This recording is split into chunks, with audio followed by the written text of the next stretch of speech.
ミュウのステータス速報。ジャスパルと申します。なんとミュウをゲットした方が現れまして、ステータスが判明しましたので、そちら確認していきたいと思います。まだ不確定な要素もそれなりにありますので、速報ベースではあるんですけれどもお話ししていきます。またこの動画はミュウについてがっつりネタバレを含みます。ここも多少ネタバレになってしまうんですが、基本的にポケモンスリープのミュウのミラクルスナップミッションを毎日遊んでいる方であれば、ミュウはどなたでもゲットすることができますので、ご自身でゲットするまでネタバレは避けておくぜという方はここで動画を閉じていただきますようお願い申し上げます。この動画ではミュウについてがっつりネタバレを含みます。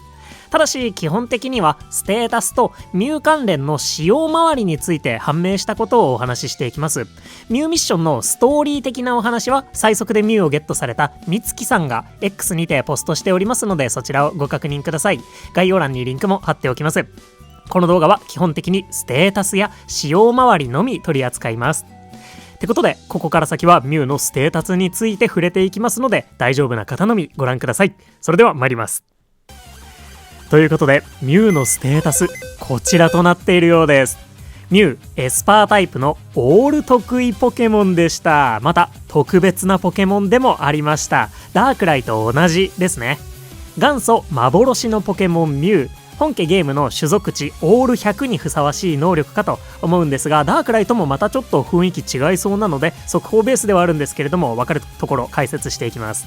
特別なポケモンとなっておりまして、チームに1匹までしか編成することはできず、残念ながらクレセリアと一緒に編成することはできません。こちらご注意ください。ラティアス、ラティオスがどうなるのかも今後気になりますね。そんなミュウオール得意の特別なポケモンです。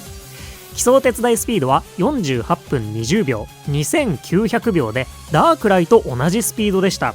でここちょっと面白ポイントとなってます。悪タイプで木の実エナジーの高いダークライとエスパータイプで木の実エナジーのそこまで高くないミュウが同じスピードってことは、ミュウの木の実の能力はそこまで高くないってことがわかるんですよね。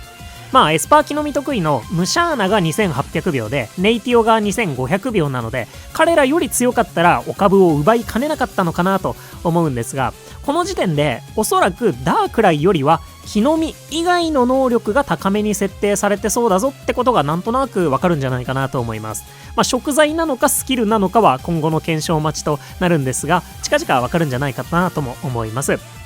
本家ゲームの種族値で見てもオール100のミュウと特に特攻と素早さが高いっていうダークライトではステータスの雰囲気もだいぶ違うので、ポケモンスリープでもそういった差が現れてるなぁなんてちょっと感じますね。そんなエスパータイプとしてはちょっと遅めなお手伝いスピード2900秒です。続いて食材なんですが、こちらひらめきの種システムとなっております。ダークライに引き続きひらめきシステムです。みつきさんがゲットした個体は最初から第1食材特選エッグと第2食材激辛ハーブを開放していたんですが、どこまで固定でどこまでランダムなのかは今後判明していくものと思われます。ダークライは第1食材の豆ミートだけは全員固定でしたよね。ですがいわゆるお通し来航なんかは食材もバラバラだったのでどうなるでしょうかね。ちなみに開放できる可能性のある食材はこちらとなっております。太い長ネギ、豆ミート、若草大豆、激辛ハーブ、特選エッグ、ピュアなオイル、ツヤツヤアボカド、そしてレベル60の第3食材のみ美味しい尻尾が入っております。これはきっと変身を覚えるミュウならではのメタモンリスペクトでしょうかね。ネギやアボカド、尻尾などエナジーの高い食材はレベル30以降の数が少なめになっているんですが、第1食材ネギ、アボカドは変わらず2個となっているので、実はカモネギに代わるオールネギにできるポケモンでもありますね。レベル30以降の数が違いすぎるのでカモネギの方がさすがにだいぶ強いかとは思うんですけど、なかなかロマンはありそうだなと思いました。そんな食材8種類のひらめきシステムでした。そしてダークライと大きく違うところがここです。メインスキルがオールマイティ指を振るとなっております。なんとミュウメインスキルもひらめきシステムが採用されております。みつきさんのゲットした個体は最初にオールマイティ指を振るを覚えていたようなんですが、ここもランダムなのかどうか気になりますね。ここはすぐに判明するとは思います。で覚えられるスキルはこちらとなっております。エナジーチャージ S、 エナジーチャージ M、 夢のかけらゲット S、 食材ゲット S、 元気 ALS、 元気チャージ S、 元気オール S、料理チャンス S、 料理パワーアップ S、 お手伝いサポート S、 木の実バーストとなっておりまして、スキルによってスキル確率が変動するんだそうです。おそらくエナジーチャージ S や元気チャージ S は発生率が高くて、元気オールとか木の実バーストなんかは発生率が低めになるんじゃないかなと思われます。料理チャンスとかね、料理パワーアップもあって、本当に好みに合わせてカスタマイズできそうな性能ですね。なおスキルレベル8の記述があるので、スキルレベル8まですぐに上げられそうなんですけど、まだレベル7や8がないスキルもあるんですが、これはどうなるんでしょうかね。こちらも研究待ちなのかなと思います。でこのメインスキルなんですが、ひらめきの種を使って新たにメインスキルを覚えようとすると、ランダムで1つのスキルを習得するようです。おそらくこのみつきさんの個体の場合、指を振る以外のスキルをランダムで1つ習得して、それが指を振ると入れ替わりになるものと思われます。そして一度習得したスキルであれば、次にひらめきの種を使うことで自由にメインスキルに再セットすることができるみたいです。例えば今回使った時はエナジーチャージ S を習得して、メインスキルが指を振るからエナジーチャージ S に変わったんだけど、指を振るに戻したいなと思った場合は、もう一度ひらめきの種を使えば自由に思い出すことができるみたいな感じなんじゃないかなと思います。一度習得さえすればある程度自由にメインスキルを変えられるみたいです。まあそのためにひらめきの種が必要っぽいので、全然自由ではないんですけどね、多分。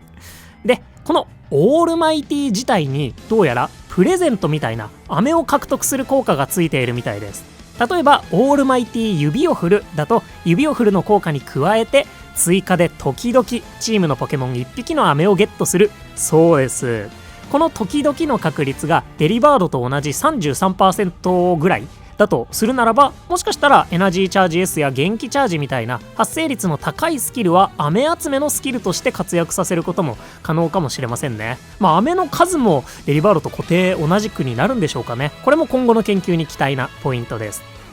そんな感じでスキルまでひらめきシステムで飴を集める効果もついているメインスキルオールマイティでした。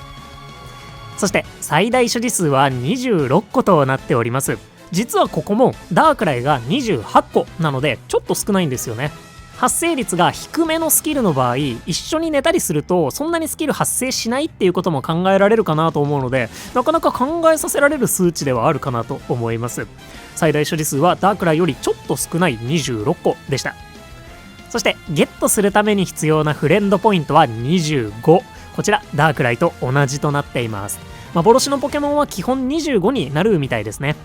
で最初の1体目はミラクルスナップミッション25枚をクリアすることで、翌日眠りに来てくれて、ダークライ同様そこで確定ゲットすることができるみたいです。で以降どうやってひらめきの種を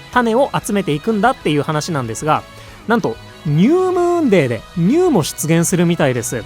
第12回ニュームーンデーよりと記載がありますので、夢のかけらウィークと被っている再来週のニュームーンデーでは登場せず、ミラクルスナップミッションが終わった後4月のニュームーンデーから登場してくれる可能性があるみたいです。ダークライ同様出現すれば信頼を感じて3ポイント分ゲージが進むものと思うんですが、今後ダークライはどうなってくんでしょうかね。2匹同時に出てきてくれることなんかもあるんでしょうか。それが分かるのは4月のニュームーンデーということになりそうです。とにかく幻のポケモンはニュームーンデーで出会える可能性があるみたいです。といったオール得意でメインスキルまで自由自在なミュウでした。いやー、スキルがねなかなか面白そうなので、もしかするとスキル確率が結構高めにデザインされてたりとかしますでしょうかね。皆さんはどんなスキルを狙ってみたいでしょうか。また何の食材を狙いたいかもぜひコメントでお教えください。そしてミュウはダークライやクレセリアと違って、特にエスパータイプで統一したら強いみたいな雰囲気は感じないので、今のところエスパー統一としては普通にクレセリアが強いって感じで、ミュウはミュウ単体で誰と組み合わせてもいけるみたいなポケモンになりそうだなと思いました。逆にねクレセリアと組めないので、クレセリアがすでにいる人は食材やスキルの能力を高めて、エスパータイプチーム以外で運用するっていうのがおすすめになるかもしれませんね。もしね木の実方面で編成するんだったら、エスパー統一のクレセリアの方が強くなるはずですね。でスキル確率だったり食材確率は今後判明していくことと思うんですが、メインスキルごとのスキル確率を割り出すのはめちゃくちゃ大変そうですよね。これは何ヶ月かかるでしょうかね。まあオール得意ではあるので、さすがに特化したポケモンたちよりは強くはないんだろうなっていう感じなんじゃないかなと思います。なおみつきさんがゲットしたミュウは最初からサブスキルスキルレベルアップ M を持っておりました。ここもランダムなのか固定なのか定かではないんですが、とりあえずレベル10のサブスキルと第2食材までは最初から解放してくれているみたいですね。そしてレベルは27なんですが、ダークライの時はリサーチランクにもよるんですが、レベル23から27くらいまで5レベル差くらい差があったんですよね。でミュウもダークライ同様育成に通常のポケモンの 2.2 倍の経験値を必要とします。ちょっと伝え忘れてたんですけど、ダークライ同様育成に通常のポケモンの 2.2 倍の経験値を必要とするポケモンです。なので初期レベルによっては飴数百個単位で差が出る可能性があるので、これね怖いんですよね。ぜひとも皆さんが高レベルなミュウと出会えることを願っております。ちなみに性格は気まぐれ無補正となっているみたいです。ここは全員同じなんじゃないかなと思います。テレアでね基本新月島に引きこもっているダークライと気まぐれに遊びに来ちゃうミュウと、この辺りもなんかしっかりイメージ通りだなってちょっと思ったりもしました。ってことでね、メインスキルで何でも技を覚えられて指を振るも使えて、変身リスペクトなのか美味しい尻尾まで持っているミュウ、非常にね原作っぽさ全開の能力だなと思いました。まだまだね判明しきっていないこともあるので、今後の研究が楽しみです。ミュウをゲットした後にミラクルスナップ自体が継続するのかもちょっとわからないので、そういった続報も追っていこうかなと思います。そんなミュウのステータス速報でした。ぜひね皆さんのひとまずのミュウの評価もお教えいただけますと幸いです。引き続きミュウのミラクルスナップ楽しんでいきましょう。ということでここまでご視聴いただきまして誠にありがとうございました。お相手パルでした。よろしければ動画にグッドやハイプで応援いただけますと動画制作の励みとなります。また画像を提供してくださったみつきさんに改めて御礼申し上げます。とんでもないスピードでのゲット本当におめでとうございます。ぜひね皆さんも X も覗きに行ってみてください。ミュウの寝顔なんかも載ってました。結構衝撃的でしたね。それではまだまだミュウミッション続きますので、皆さんのミラクルスナップが上振れることを願っております。今日も元気にいってらっしゃい。またね、バイバーイ。